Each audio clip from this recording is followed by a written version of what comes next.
Hello and welcome to the Blood Red podcast, courtesy of the Liverpool Echo. I'm Guy Clark and we are here in Trattoria 51, all back together. The Echo's Liverpool correspondent, both home and away, Tool Paul Gorst, the chief Ian Doyle, and the man who made the number 23 popular before Luis Diaz made it sexy. It is Jamie Carragher. Jamie, thanks for joining us. How are you keeping? Yeah, very well. Until you had that over, yeah, it was a little start, but put me right in my place.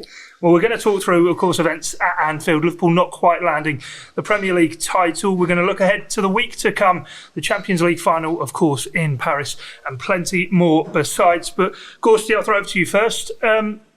Atmosphere at Anfield, of course, Liverpool never were quite on pole position, but it felt by the end an opportunity gone. Definitely. I think you're looking at it and you think City were losing 2-0. And at no point were Liverpool ever top of the league. And there was a horrible moment when Salah makes it 2-1. And there's a huge eruption in Anfield. And we were looking around with Doyle and thinking, must be 3-3. So, something's happened to the Etihad. On Twitter, and you're refreshing it, you're waiting for someone at the Etihad to say it's 3-3. And it never came. And you think, where did that start from? Was it in the Wolves' end? Don't know. But Liverpool have done all they can. They've got 92 points. They've only been beat twice all season. They've kept it going right until the very last whistle of the 38-game season. No one would have suggested that in January when Liverpool were looking up at an 11-point deficit, 14-point deficit.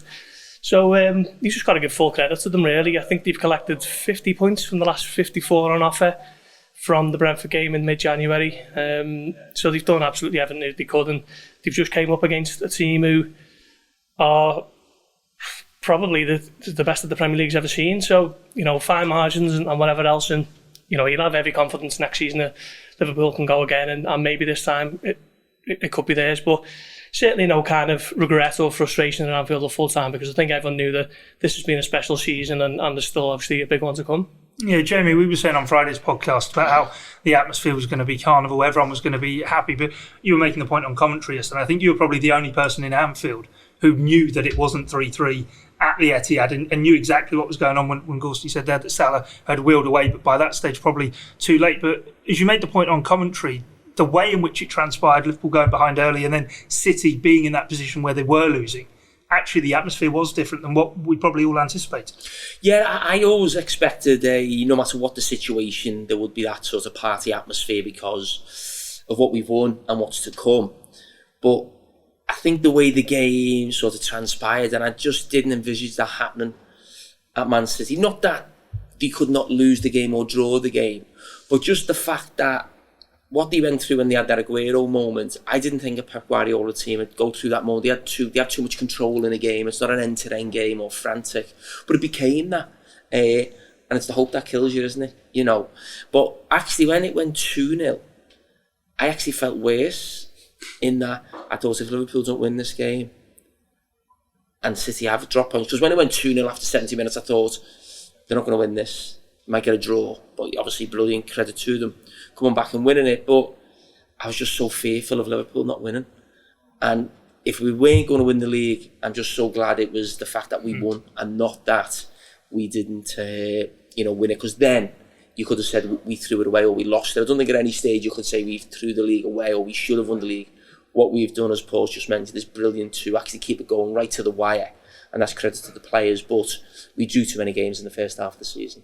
Yeah, definitely. And Doyle, I suppose when you look at it over the last week of the run-in, as it were, City have gone 2-0 down in both of their final two games, and Liverpool themselves, though, have made it harder for themselves, having to come from behind at first Southampton and then obviously yesterday at Wolves as well. I think it's 5 of the last 6 games Liverpool have conceded the first goal. You're going back to Villarreal in the Champions League, which I know is a different competition, but it just goes to show that, I was going to ask you, Cara, you played in these last games of the season.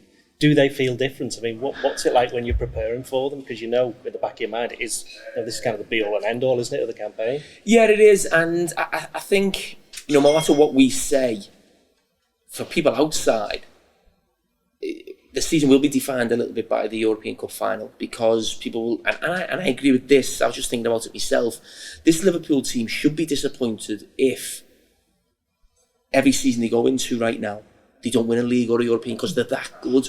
So even if they've won the Carabao Cup and the FA Cup, yeah, it's a very good season, but this makes it a really special season, this game.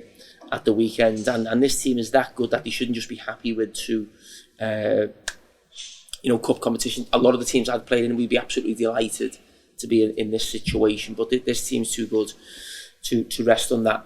But when you mentioned about conceding the first goal, I mean, Liverpool have got the powers of recovery mentally, so I never feared when that early goal went in that Liverpool wouldn't win the game.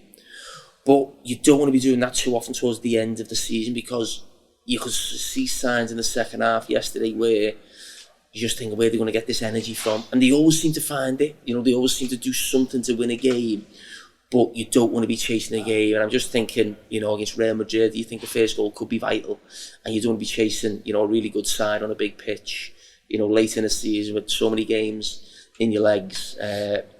So that's something Liverpool have to sort of look at, and fingers crossed they don't concede the first goal. Did you feel, Jamie, sort of straight from the off yesterday, that Liverpool felt maybe psychologically they needed to score the first goal on the afternoon, given how City so often score early goals? Because you mentioned the control there that City exert on games. Liverpool, and whether it's been Jurgen Klopp responding to the challenge that City have posed over his time at Liverpool, has begun to see his sides exert more and more control on games. But the first half yesterday, it was basketball rather than football at times. And do you think that was, they were sent out to really start fast to try and get their noses ahead, which obviously left them open at the back, and then had to play even more open? Or kind of what do you think you can legislate for how it was? I think they were sent out to play quick, because I noticed it before the Wolves' first goal. That was after, was it 3 minutes? Yeah. Mm-hmm. So the first couple of minutes of the game, I could see how quickly Trent and Robbo were taking throw-ins. As soon as they got it, it was like, get it back in. It was almost felt like the way we'd be in a European game, where you'd have the atmosphere, and also it could be because of the atmosphere, and it also could have been what you said there, where Jurgen Klopp said it'd be brilliant if we could get this, an early goal and put pressure on Manchester City. I don't think the goal we conceded came because of any of that. It was just a centre-back not dealing with a long ball from a goal kick, really. But then it just went nuts, and I was just saying on commentary, there's so long to go. I was just fearing that it'd go 2-0, and then I've got a mountain to climb. 1-0 down early in the game, you've still got 90 minutes really to turn it round. So I was confident we could still win the game. But watching the game, it felt like the first 15 minutes were the last 15 minutes of the game. Yeah. And it was just so end to end. But you couldn't stop it. I was sort of almost, no one can hear me on the pitch, but I'm sort of saying they need to just relax, calm down. But they were getting a lot of chances, and every time they went forward, they looked like scoring. So it's hard then to put the brakes on, because every time you went forward, Diaz was putting balls across. It come to him, and there was things going on. I think Matip had a header, and every time Liverpool, that's what I said in commentary, every time Liverpool attacked, you think they were going to score. But that was then leaving the back door open, and we were a little bit fortunate that we didn't concede a second at some stage. Yeah, what do you think, Gorsty, kind of happened in the second half then? Because certainly when they came out, it just seemed very different for Liverpool, whether they kind of had been checking on scores at half-time or what. Obviously, we're not sure, but they didn't seem to come out with that same purpose again. And I know Klopp often has changed that 4-2-4 at times this season, but when he did it against Wolves, and one of those two central midfielders is James Milner at the stage of his career he is, that again just opened it right up, and it looked as though Wolves might get another. Yeah, well, I think that was the key, wasn't it, bringing on Milner for Thiago, and obviously couldn't be helped, but Thiago was having a great game until he knocked that one out of play. He kind of overhit it for Trent, didn't he? And me and Doyley were joking on the way home yesterday, saying it was almost like he's misplaced the pass, and he's so disappointed with himself that he's got to walk off. Yeah, his pass completion isn't above 90%. So I think that changed Liverpool's outlook, to be honest. And then it was 60 went to 70 quite quickly, and then 75, and then it just seemed to go by really quickly. And the thing that worries me now is City's result. That's the kind of result that will build confidence, because they're not a team who are known for pulling one out the fire, are they? They're very control-based and normally got games wrapped up within 30-35 minutes. But this one was a huge kind of stare and comeback that we don't associate with them. You associate that with Klopp's Liverpool more than Guardiola's City. So going into a game next season, if it's not quite going right for them, they've got that in the back of their minds that they can do it if they absolutely need to. And I think it'll be an extra string to the bow, and it might just make things a little bit more difficult for Liverpool. But certainly looking at next season now, it's going to be them two again, isn't it? And you can, if you said Liverpool and I said City, neither of us are going to be completely talking nonsense, are we? Because there's so much, or there's so little rather, between the two teams. It's just it's a great period to be watching in terms of, the two heavyweights, but it's just difficult. As Klopp says, a few times, if it wouldn't have came up against City, Liverpool would have 3 or 4 Premier League titles in the bag now. So just the scale of the task, I guess. I might argue the other way on that, on City. The fact that obviously, I know they came back and got the point against West Ham and got the win against Villa, but they didn't come back against Liverpool in the Cup semi-final, and obviously they blew it against Real Madrid in the Champions League semi-final. So I think for a lot of the season they've looked, borderline, I'm not going to say immortal, but they'd looked as though it was going to be very, very difficult to beat them.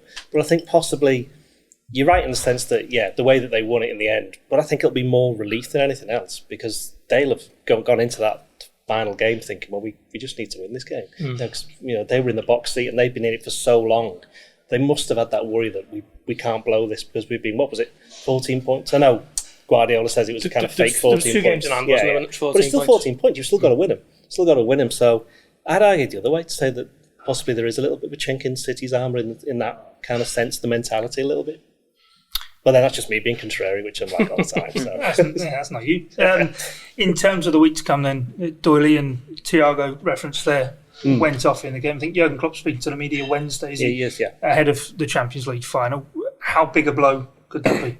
Well, I wrote something saying that had Liverpool not won the game against Wolves, you could have argued that when Thiago was going down the tunnel, he was taking the hopes of the quadruple with him, because he's become that important for Liverpool over the last 3 or 4 months. He's always a good player, and it's obviously the reason why Liverpool signed him. But Klopp joked? What was it? Was it after the cup final where he said that we should have signed him 5 years earlier? Because he didn't realise he was such a good player.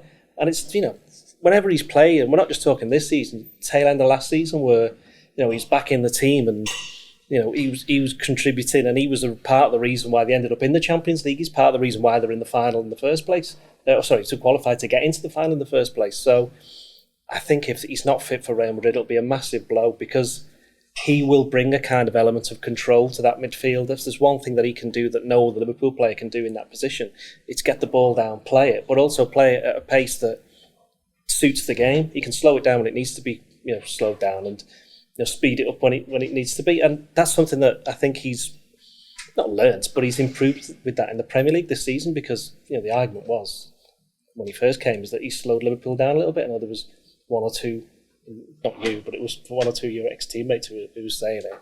But I think he's kind of proven himself to be able to do that in the Premier League. And in the Champions League final itself, he knows how to play against Real Madrid, because he's done it so many times for Barcelona, and done it so many times, to be fair, for Bayern Munich as well. So, Liverpool need to somehow get him fit. Although, as you said, we're not going to find out until a lot nearer the game. Yeah, no, definitely, Jamie. And I suppose it's that big game know-how, isn't it?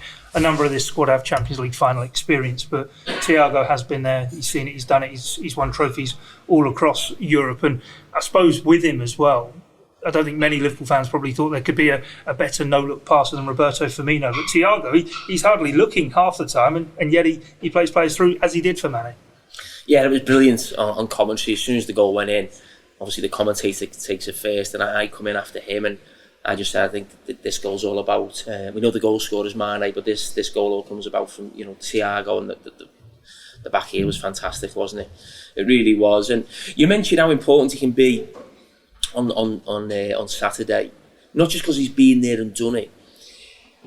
If we don't have him, our midfield will almost be set up in a way, or people frame it this way, almost like they've got to stop Kroos and Modric, and they've got to get after them, and they've got to close them down and press them. Whereas if Thiago's there, he's a bit like, no, I'm as good as you with the ball, we'll have the ball. Yeah. You can try and chase us. And to be fair, I still think that might be the case. I don't think Real Madrid are a team who are going to dominate us possession-wise. I've watched them a lot this season. A lot of the time they sort of sit back and wait for the opposition and see how they play. I think that's Ancelotti's way, really. So I'm not thinking if Thiago's not there, that means we're not going to get a kick of the ball. I still think the way we play now, we're a lot better on the ball than we were 4 years ago when we played them in the Champions League final, when I think that was a case of the only way we can win this is by press, and can we overrun them? And it proved to not be the case. But I think there's a lot more to us now. But if Thiago's there, I think it gives us a massive opportunity. It really does. And I think from what I'm hearing, it's 50-50.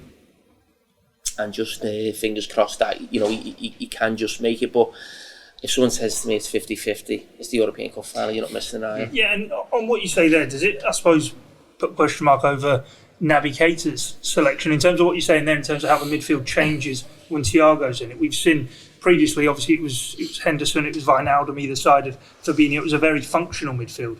This season, I think the one thing that has evolved with the Liverpool team is those two central midfield wide players have very much played more in the guise of the likes of De Bruyne and Bernardo Silva at City, of really getting high, wide and around the pitch. Yeah, I think definitely the right-sided position, even when Jordan's there or Naby plays to the right, actually that position is almost like an inside right position. They play a lot higher. Thiago still plays almost like a central midfield player next to Fabinho, and the one on the right almost tries to get between the lines. Even when they weren't playing, Harvey Elliott did that against Southampton, so it's almost like a slightly different role, the right-sided of that three. I think it may change if Thiago's not there, but actually Jordan goes, well, okay, I'll have to maybe play closer to Fabinho, and Naby Keita can play in the left channel a little bit higher up. But that's the way the team is, and sometimes the striker drops into the opposite side at different times. So that's how they sort of work it tactically, and that's been happening for a long time now, actually. So yeah, it is slightly different, but I just think Fabinho and Thiago together, I think the record is still, they've had undefeated or they've lost one or something. It's something really strong, basically. And yeah, I think it will be a big miss, especially with Fabinho maybe not quite being 100% himself, but I'm hopeful. Yes, the question is, Gorsty, can Liverpool go into a Champions League final with two question marks over two of the midfield three? Yeah, Liverpool have got a little bit of an injury, not crisis, but considering they've had 4 or 5 months without too many concerns, they're going into it with, we know Origi's not there, and okay, he's not going to be starting anyway, but there's always that kind of in the back of your mind, Origi's, magical moments. So that's out the question. Thiago's a big question mark. Fabinho, he walked through the Wembley mix zone after the cup final and he gave a bit of a thumbs up and seems as though he would be okay, but still question marks over him. Van Dijk hasn't played the last 2 games. Salah's only played half an hour in the last 200 minutes or something. So, kind of out the blue, Liverpool are managing quite a fair few injuries. And I suppose that's to be expected after 63 games. But like Jamie says, if it's the Champions League final and you're 50-50, you're doing everything you can to make sure that you get through that game. And then that you've got 2 months of downtime and resting up and whatever else and just going for it all, like Klopp often says. But one thing I wanted to ask you, Jamie, was obviously the week of the final. You obviously played in 2005 and then 2007. What are the kind of emotions that the Liverpool players will be feeling at the moment? Because it's the biggest game in club football. They've been there before, but obviously it's still a huge week. I think you just want the game here as quickly as you possibly can. I mean, the worst one in the world was when we won it a couple of years ago, and I think it was like a 2-week gap. 3 weeks, yeah. 3 weeks. I mean, it was unbelievable, that.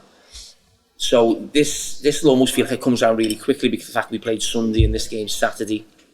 They'll be off today, warm down tomorrow, they'll start training the press. Before you know it, they'll be travelling on Friday. So that's good for them to sort of, get it in their heads, how big the game is. But I think we're going into it completely different mentally, the way we did maybe 4 years ago, and even the last one. Because I think the last one that we went into as well, I don't think Jurgen Klopp had won a trophy at that stage. There was still that thing of, and it kept being that narrative of Jurgen hasn't won a final, or he's lost so many finals going back. I think Madrid, they were just not pleased to be there, but it was a bit, we're playing against Ronaldo, it's Kroos, Modric at the best. It was a bit like probably the way we felt in 2005, even though we won, but it was a bit of, these are legendary European footballers. We haven't done that. I think our team should feel, we belong here and we're better than you.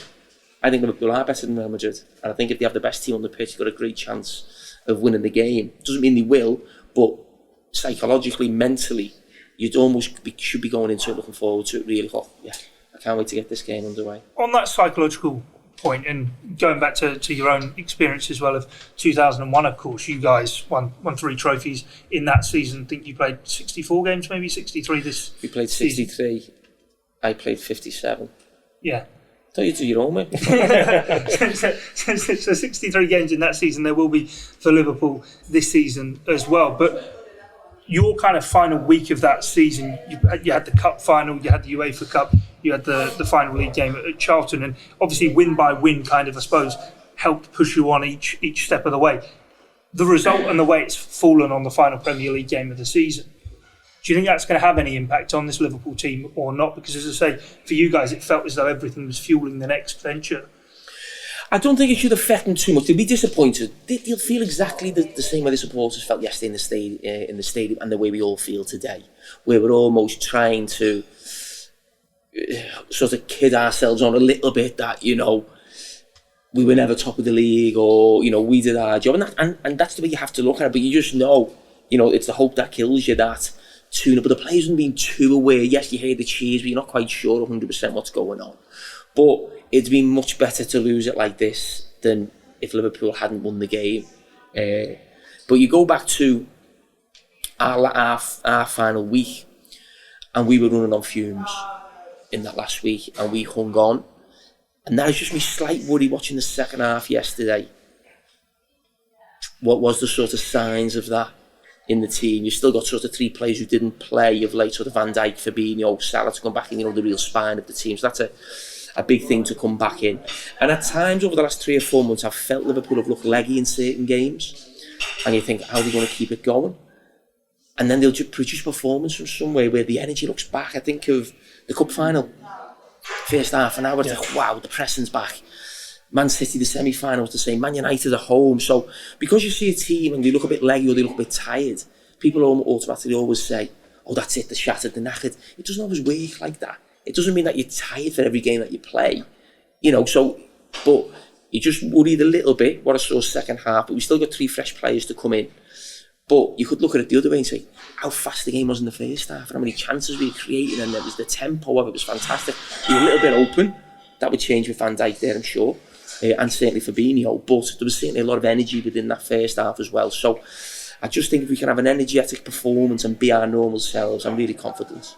Am I reading too much into it, Dorley? But how big could that goal for Salah be? The nature of it as well, when a player's maybe not in the best form, you say one hit him on the backside and go in and his form can change. It wasn't the most pleasing of goals. It was quite scruffy for Salah, but he has now kind of got himself going, albeit you've got to put it in the context of it's Mohamed Salah. When is he really out of form? Well, what was it? First goal in 8 games, wasn't it? His first goal in 8 games, I'm sure it was. So for him, it'd be a big deal because, you know, for somebody who scored, 31 goals this season, to go that long without a goal, that will have you know, weighed on his mind a little bit. I mean, it was quite funny, as Ghosty said before, when he scored. I didn't even notice until we watched the highlights last night, is when he scored. I think he probably thought that he'd put thought it was and then there was the fan who was saying, nah, it's 3-2, and you'd see he just went, oh. But no, for him personally, obviously, from short term, it made sure that he was the golden boot along with, you know, Son of Tottenham. So for him, that's a bit of a boost. Although if you saw the pictures of him collecting the award afterwards, he didn't look too impressed, did he? Puts to bed that whole thing, doesn't it? Yeah, He's in it for the individual. Yeah. But obviously, it's Real Madrid, and he feels as though he's got a bit of a score to settle after what happened in Ukraine. Was it 4 years ago now? I think that was interesting, wasn't it, when he got asked the question. Normally he's you know, doesn't really give too much away, but when he got asked who did you want to play in the final, he went, oh yeah, Real Madrid, because we, you know, from a selfish point of view, I want to play them. And I think him going into that game with that goal, you know, might not have meant too much in terms of the Premier League title race, but for him, it will mean something. And I wouldn't be surprised if he pulls one out, you know, a top level performance in Paris on Saturday. Yeah, most definitely. Jamie, I suppose, finally kind of on selection for the final in Paris, do you think the kind of big question over the centre halves may have been answered with Konate misreading that goal kick forward? And he's been someone who Jurgen Klopp's turned to throughout this European campaign, but Joel Matip for so many years has been Virgil van Dijk's partner, and it felt maybe a bit of an audition for the two of them there against Wolves with Van Dijk on the bench. And as I say, Konate misjudging that goal kick, it was kind of elementary stuff from him and may well have made Jurgen Klopp's mind up. Yeah, I mean, I thought Konate was going to play, and I agree with you. I was thinking this morning, would that put a seed of doubt in his mind? And the reason I felt Konate would play was extra pace to help Trent on that side with Vinicius. But Joel Matip doesn't make mistakes, really. He wasn't at his best yesterday, I must say. The two of them weren't. You've also got to take into account Konate playing on the other side, that left side. It's never comfortable or as easy, but still he should have, you know, dealt with the long ball. And I think it'll almost make it a 50-50 decision. Now, I was convinced Konate would play Now I'm not so sure. I still think he might go with it and say, you know what, look at his record. He don't lose games when he plays. Yeah. He's never lost one. And, he's made a mistake in the last game, but that extra pace, physicality, aerial ability, set piece wise. I know Joel Matip gets goals as well, but he's a real monster in the box. And you'd really imagine him and Van Dijk going for set pieces every time. And I'm not sure Real Madrid have really got players like that who could really cope with them. I don't think their centre backs have got the physical profile. Yeah. Those two have got, certainly trying to stop them on set pieces. So I think it's a 50-50 one now. I think he may just, in the end, plumb for Matip, just because he's a real steady, calm and influence. But you never know. He's played Konate in big games where I thought, wow, I wasn't expecting that, and he's put him in. So yeah, it's a 50-50 one. It's difficult to call. Have you got a hunch, Doyley? I agree with everything that Jamie just said. Yeah, basically, yeah. I thought it was going to be Konate for that reason, but you do wonder. I mean, he's only 22, isn't he? I know for a centre back that's very young. He's Yeah. 23 this week, actually. I think it was only his 10th Premier League start. He's been reserved mostly for the Champions League, hasn't he, in the Cup? So I do wonder whether or not that might make his mind up. But yeah, we saw what happened with Vinicius last year up against Trent. He had a bit of a nightmare, didn't he, in the away leg? Which really, until then, he hadn't really done anything for Real Madrid. But since then, basically that night, he's been absolutely brilliant. So Was it that group stage that he and Benzema in the tunnel had that sort of set to? Yeah, it was and before, Benzema was saying, "Don't pass him the ball." yeah, that was He's not the on our start team. of that season. Yeah. And then since he won against Trent, he's become one of the best players in Europe. So I do think it was going to be Konate, but now I wouldn't be surprised if it was Matip. Definitely. Gorsty, let's talk transfers then. I mean, silly season is going to be kicking off as soon as the already has. full-time whistle sounds in Paris. A bit of a line, an incoming in Fabio Carvalho, but also Tchouaméni at Monaco. What's happening there? I mean, something me and Doyley heard a couple of weeks back now, wasn't it, that Liverpool were expecting him to move to Real Madrid. Doing a little bit of digging at full time yesterday, and that's still the noises that you're hearing. Apparently, his agent has actually informed Liverpool that he's fully expecting him to join Real Madrid. So I suppose it's watch this space. We shall see. I mean, Liverpool must be fairly convinced that Real Madrid have won the race for him.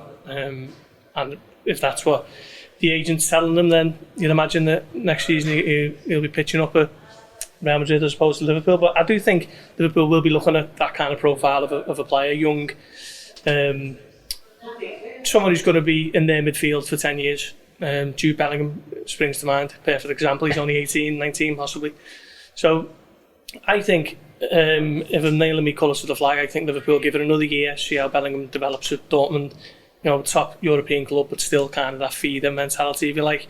They've just lost Haaland, so I can't see them looking to speak about losing Bellingham as well. But maybe next summer Liverpool look, I think he's about to turn 20. He'll be an England international still, won't he? So maybe he's going to be the one to come in and be in Liverpool's midfield for 10, 15 years. But Tchouaméni, as of yesterday anyway, Liverpool's still expecting him to be a Real Madrid player later this summer. Does Fabio Carvalho sort of feed into that as well? You're sort of saying their young midfield profile obviously coming in. Well, it's interesting. Liverpool are looking at the homegrown quotas, and the Milner's 36, is he? Henderson's in his 30s. Robertson and Alexander Oxlade-Chamberlain will be 29 their next birthday. So something Liverpool have got to look at a little bit more closely. Kate Gordon's come in, hasn't he? You'd expect him to take further steps next season. Carvalho is homegrown. He plays for Portugal under 21s, but he is, classified as a homegrown. So I think Liverpool are going to be looking at that in the next couple of years, just kind of keeping it, replenished, if you like, and that's another tick in the Bellingham box. He's clearly England's international, isn't he? So, Carvalho doesn't look like they're going to be looking to loan him. He's going to be coming in almost Origi out, Carvalho in, if you like. That kind of Liverpool in the cups, maybe getting games, but the difference between those two players is Carvalho can play in about 4 or 5 positions, whether it's wide, number 8, number 10, even a bit of a number 9, if you like. And I think Liverpool see him as one of the most exciting teenagers in Europe. Jamie, what's it like as a player when you see these transfer rumours, as opposed to what it's like when you kind of step away and you're not in the squad? Because I know you've spoken in the past about when you see Liverpool, when you were playing at right back, and you see it was like every single summer, wasn't it? It's like, they're looking at the right back. So what are you thinking when you see stuff like that? I mean, I was always like a fan, so I would read all the papers, who we getting. So even though I was playing in the team, I'd be excited, we could get this player or that player, that excitement just drained when it was in your position. That's all that was. But no, I'd be on to. I wouldn't be on to the club. I mean, I'd be on to the journalists, because sometimes the journalists get more information than the players. You know, people always think that the players know what's going on behind the scenes in terms of, you know, transfers. But I think actually, you know, the journalists have a connection with the club, or maybe the CEO at the time, and they get information. And so I'd be on to Basco and Tony Barrett and Don a few years ago, trying to get all the information. But no, you're excited. You want new players to come in. You know, you always want your team to be better, really. So now when you think of the, I'm just looking at him on the back of the Echo there now, Diaz, you think what he's done for the squad since he coming in January, it's just like the lift he's give everyone. And yet you're gonna have to go again, but I definitely think midfield's an area. You know, I mean, I absolutely love them to bits, but we finished the game yesterday with Jordan Henderson, James Milner in midfield when we're going for the title. I mean, 2 brilliant players still are, but the area that we look at now, you think of Milner's age, you think of Jordan's probably for the last sort of couple of months, has not quite either been finishing games or has actually been coming on and making an impact from the bench. Oxlade-Chamberlain, I mean, Naby, I mean, it's still, I mean, you could have people in here that still be arguing over whether he's done well or he hasn't, or he's a good player or not. But there's definitely, I'd say, at least 1, maybe 2 midfielders need to come in, because Thiago, even though he's been in a great run of form, he is a player who you're never quite sure if there's an injury around the corner, you know. So I think, well, maybe it would be 2. You think maybe an established one, and Carvalho's more of a younger one. Yeah. He looks like more of an attacking midfield player, doesn't he? So maybe that's what it will be, you know, an established one and Carvalho to come in as well. What do you make of Keita then? Because I reckon we spent about 25% of this podcast every single week talking about it, and we can't. But what I would say is, when was the last time you had a bad game? Because it wasn't always the case when he first started at Liverpool. Yeah. Atletico Madrid, first half, even they scored. Even they scored. Did, yeah. But I mean, that was going back to October. That's October, so yeah. I mean, he is the strangest player I've ever seen, because I will watch him play and not be convinced, and then I'll go on Twitter and someone will put his stats up, and you'll think that's what it is. Or a compilation of He's almost. He ticks the boxes for all that sort of. If you're crunching the numbers, and I know obviously we do that on the TV. I know that's how Liverpool look at players. I get all that, but no one can convince me that Keita's been a success for Liverpool. You know he's done well. He's done okay. He's got a year to go. This club still haven't sort of given him that new contract. If everyone's fit, it's still a toss up whether he's in the first 11. You know, so Jurgen Klopp has never really consistently picked him, besides maybe the first 3 or 4 months in a Liverpool shirt. And yeah, he's done well, but it's not what we thought we were getting. Yeah, I think you'll find your answer with Keita if I said to you now, Liverpool are going to sell him for the price that they bought him for, which is 52 million. And I told you they were going to buy a new midfielder for 52 million. Whoever it's going to be, would you stick or twist? I'll bring the new one in. Yeah. Yeah, but he's going to play in the Champions League final, though, isn't he? Oh yeah, and listen, you know, probably the last 2 or 3 months has probably been the best time of his Liverpool career, because he stayed fit. And we always say about every player, he's unfortunate with injuries, and it is, no one wants to be injured. But if you've got a player who's injured a lot, it's not helping the team. So that's a black mark against them. Yeah. Even if it's, you know, they're not deliberately being injured, but it's a negative against someone. You know, that's the greatest quality a footballer can have, is being available. That's what makes Van Dijk so great.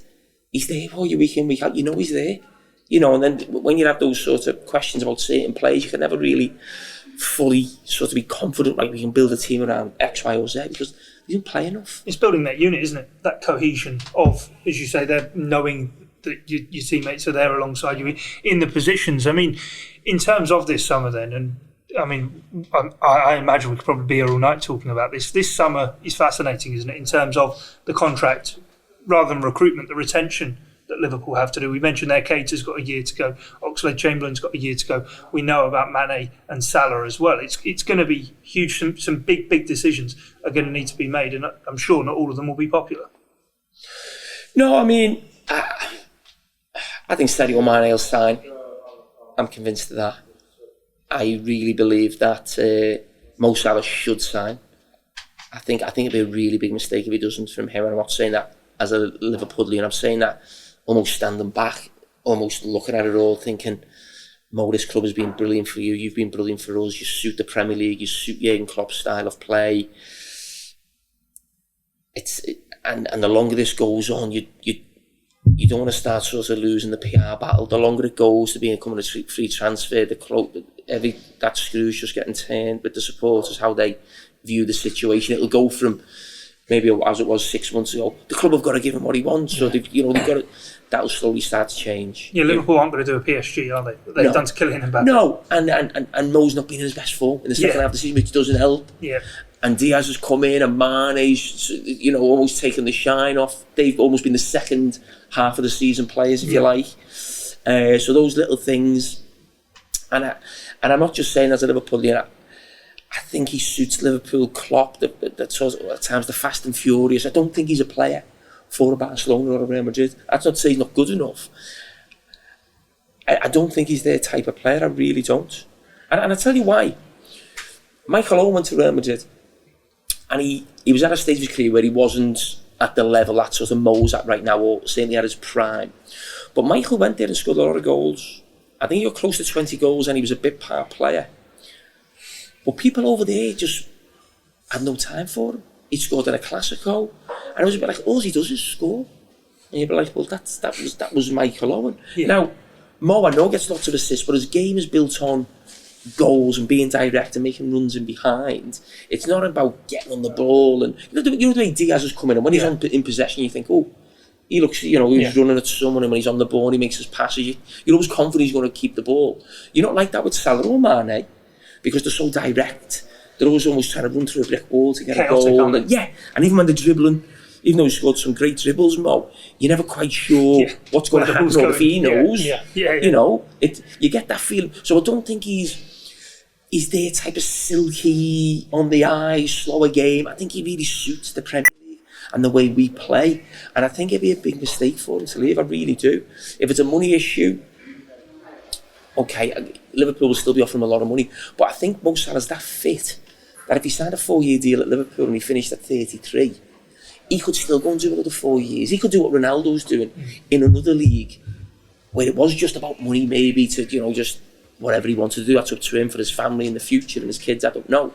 But I don't think it needs to be, this decision should not be about money. This should be about his football, and this is the best place for him. How pleased have you been with Mane's form second half of the season? Because I know you absolutely love him, don't you? Oh, I love Mane, yeah, I love him. He just, at times he gets a little bit of criticism. People say, oh, is he the same? There's talk of that last season, but I think he definitely feeds off the crowd. The physicality he's got, and when you think he's maybe just time, maybe with someone else is going to step in, he just reinvents himself. Yeah. So you think that when he was on the right wing, and then Salah comes in, and then he goes to the left, and then Jota's come in and started scoring goals. You start questioning Mane a little bit as well, and how's he going to play? Well, then Jota goes through the middle, because when Jota first came in, I was thinking he'd more from the left. Yeah. Then Diaz comes in, you think, oh, Jota's scoring loads of goals up front. Diaz comes in, and he becomes the centre forward. Yep. And you're like, you just can't keep this fella down. You can't. He's just an extraordinary player. He really is, as all the front three have been. But I think there's probably been more questions about him than there ever be about his position in the team than there maybe has about Salah at any stage. And he just always comes up with the goods. He really does.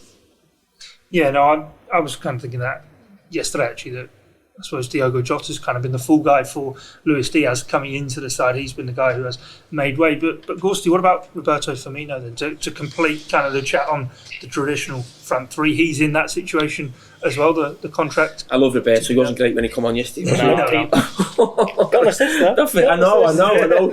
That first 15 minutes, I was like, oh my God. Well, he wasn't great at Wembley either. I just wonder how much that foot injury that he's had has taken it out of him.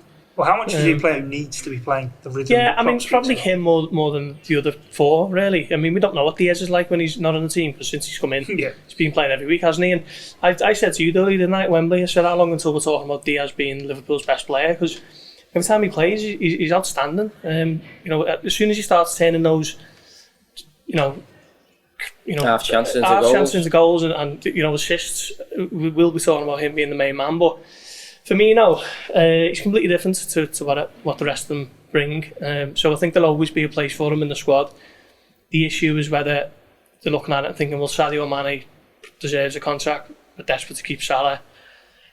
Will he be the one who bites the bullet and Liverpool lose him next summer? Because I don't think they're going to keep all three as much as you want to keep them playing until the 40 together. The way I saw it was you might see one sold, one contract, and one go on a free. We've seen it so many times during Jurgen Klopp's tenure. I think Firmino stays and goes on a free. Yeah. I don't think there'd be massive takers for him right now in terms of a huge transfer fee, and he's still play an important part in the season next season. And it's it wasn't like he, we've had him so long that price tag is being more than paid back, tenfold. So I wouldn't look at it as like, oh, we've lost this money on him transfer wise. So I think he's definitely one to stay. I really believe that. I think Mane will stay, and it's just whether we can, tie Salah down. But, do you think if Liverpool got an offer for one of them, they would take the money to use that? Don't know about Salah. I'm not too sure where he could go. Because Barcelona don't really have the money. But Real Madrid aren't getting him back now, are they? Yeah, well, that's the kind of big one Real that's come Madrid out the last couple of days, isn't it? that might happen. I think if Real Madrid push hard for Mane, I think he might be interested in that. That's just my hunch. I don't have any kind of inside knowledge on that. Better go on the phone soon, hadn't I? Yeah, tell him. Yeah. But the other interesting thing for me as well is once Origi goes, Liverpool technically don't have any strikers, do they? Or what we call old school strikers. Yeah. Origi was the last one, and part of the reason he was such a success when he actually got on is because he was completely different to absolutely everything else that they had. You saw against Everton when he came on and he started holding the ball up, and first thing he did was lie on the pass for Salah to get set up the opener. And was it Wolves away? He comes on and he scores a goal, and it's literally no other Liverpool player in that squad would score that goal because they're not made that way. And I wonder whether or not they actually need someone like that or need to sign somebody, because there's not anyone. But if they sold one of them, they'd buy someone. Yeah, I mean, they weren't going to spend loads though, are they? Because it's going to be one of those positions where you've seen the players go, well, I don't want to sign for Liverpool because I don't think I'm going to be playing. You think of Werner, he was one, wasn't he? But I think if Mane went, I think someone would be coming into play. I think Jota's that sort of almost perfect sub where he's not going to play every week. He's still lacking something in his general play, not the goals, isn't it? Where you want a little bit more from him in general play. But I don't think Liverpool could afford to lose Mane, lose Origi, and then not buy someone for the first 11. Because I'm sure that'd be enough then. Yeah, for me, I think Jota's just a pure number 9 now. He come in, didn't he, starting off the left, but if he's outside the penalty area, he's not doing a lot, is he? Let's be honest. To be fair, he's done quite well the last couple of games. Maybe not so on, what day was it? Sunday that we played? Yeah, but I mean, Southampton did quite well. Good, So he's unlucky in the cup final as well. Yeah, exactly. Yeah, so he's been a bit better.